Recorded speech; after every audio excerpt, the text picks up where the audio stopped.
Hey guys, it's Carly with Builds by Carly. We're here with our favorite plumber, Audrey.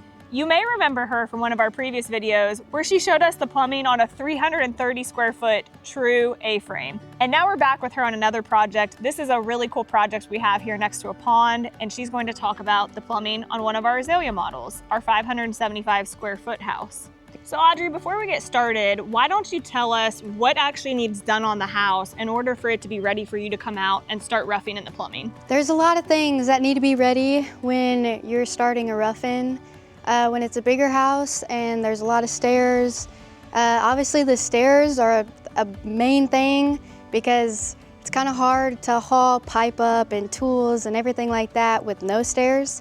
Also the walls for like the bathrooms, the shower walls, the sink walls, the toilet walls, everything that we pretty much have plumbing on needs to be framed up.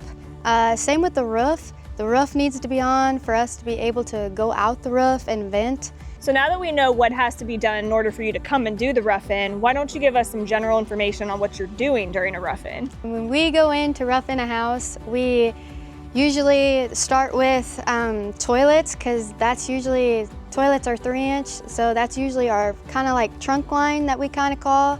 And through that 3-inch trunk line, we catch and Y off to the bathroom sinks, the washer and dryer, the showers, tubs, and we do the kitchen sinks, the water heaters, and we run all the water lines. But we don't quite finish everything because we have to wait till flooring, the walls get put in, and everything like that. Well, let's go take a look at what you've done so far. All right.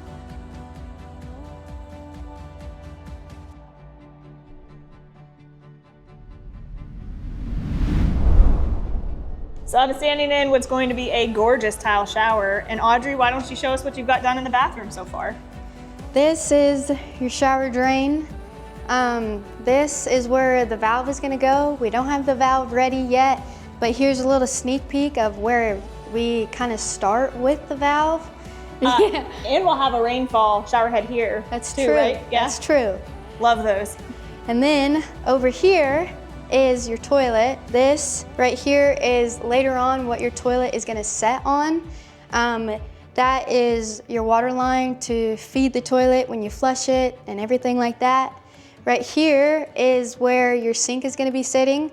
And this is your drain for your sink. Those are the water lines. And then you might be wondering what this is for. And we cut and capped that because for us to air test, obviously we can't have it wide open. So we usually cut and cap that, and after it passes inspection, we'll come back and glue her up. And right here is where your washer and dryer is gonna go. You can actually turn these off and on in case you ever had an emergency or anything like that.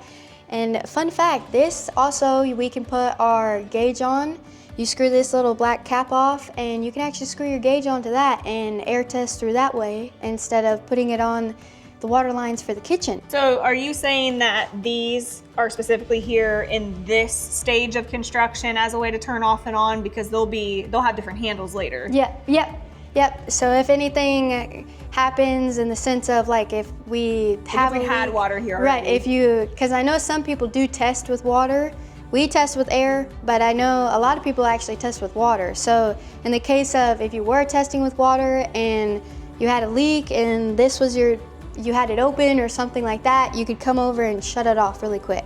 And then in this little area right here is, you're probably wondering why there's 2 blue lines. This is actually for later on for a water softener to sit. These are the moments that make us really proud because that's where it comes to really thinking ahead in your build.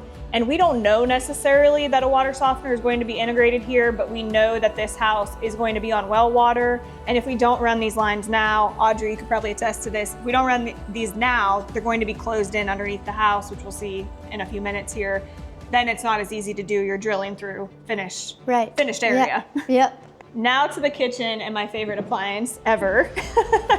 So I'm excited. Not only do I want you to tell everybody what this is, but what appliance is going there. I don't know if it's your favorite, but it's my favorite. Typically in your kitchen, you obviously usually have a fridge. And my favorite appliance is a dishwasher because whose isn't? Carly's is actually built in, so that's really cool. It also kind of saves up space when you're in a tiny home. That's your main priority, is to not use up space that's not needed, but a lot of people also look for appliances when they're renting, is like the most common thing that they look for. If it has, oh my gosh, it has this, or it has this, or it has a hot tub or something like that. So hers is really cool because it's built in. So yeah, as a space-saving tip, we have a dishwasher sink combo, so they're side by side. If you haven't seen it, check out a few of our videos, but it's one of my favorite inventions. So now over here, you would think that this might be on the plumbing end of things, but it's not. This is actually HVAC, and you don't do anything as far as, yeah. So, but I think we actually have HVAC here. yeah, I think they're here. Yeah. Let's go find them. He's somewhere. He could give us a little bit of information on it. Hey Noah, are you the HVAC guy? No, we need your, talk about the mini split a little bit. So bonus feature, Noah's just gonna give us a quick overview here on what's inside the walls. All right, so this is a mini split rough-in. These are your refrigerant lines that go from your mini split condenser all the way up to your mini split head.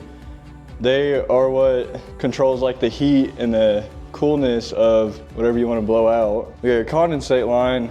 It only condensates on AC, so like in the wintertime, you don't really got to worry about it.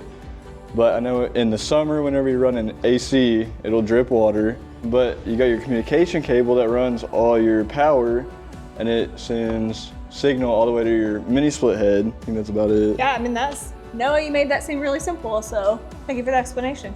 This right here, if you caught it when we first walked in, that right there is your spigot, which is an outdoor spigot. Usually every house has one. So now we go take a look underneath and see the real fun stuff you've been doing down there. Yeah, let's look down there.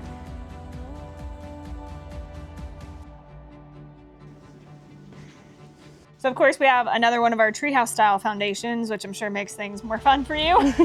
I'm sure there's probably pros and cons about it. Actually, how do you feel about the treehouse foundations versus crawl space? Honestly, the tree houses are majority of the times better than like other houses, because crawl spaces in other houses could be like 20, 30 feet tall. So I'd definitely take 10 feet over 30, 40 feet in the air. Or a crawl space that you actually have to crawl. Yeah, an actual crawl space where you actually have to like army crawl down it. Yeah. Can't be claustrophobic on those. Yeah. Well, let's take a tour of what you've done so far and maybe talk about what you have left. Okay, let's go.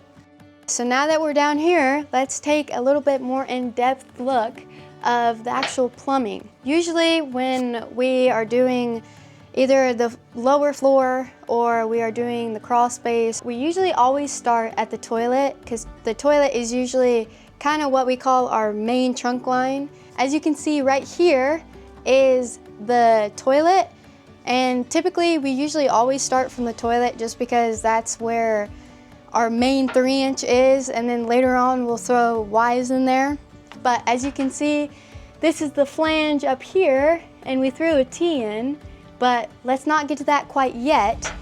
So then below the T we throw in a 90, and as you can see we shoot all the way back, and then we go down, and that is later on for the sewer. That's where all the gross and nasty stuff is going to be draining to. And then we put a street 45 into the T to also kind of square it up, and then we come along and we put a 2-inch Y. And the 2-inch Y comes back and 90s and catches the bathroom sink. And then at the end, we go 90, we come down, and then right here is actually called a P-trap. So the one thing we haven't talked about is our hot water heater, and of course with this house being on well, we're gonna have a well pressure tank. So that brings us into this side of the house. Why don't you tell everybody what we have going on? Not all the time, but sometimes we'll put the water heater under the house, but she also likes it to not be seen. And so she'll have a build out. You do need a platform, but she's also gonna do a platform plus and have it kind of hidden. We have these two lines stubbed down. That's your 3/4. Those 2 lines are what's gonna go to the whole house and feed the whole house. As of right now, this is pretty much it for it because we don't set the water heater until later on. So this is one of the items you have to wait. You talked about needing walls every time that you run your plumbing. So essentially you need your walls, the whole build out to be framed here before you can do those items. Yep, we'll have to have the platform to be done.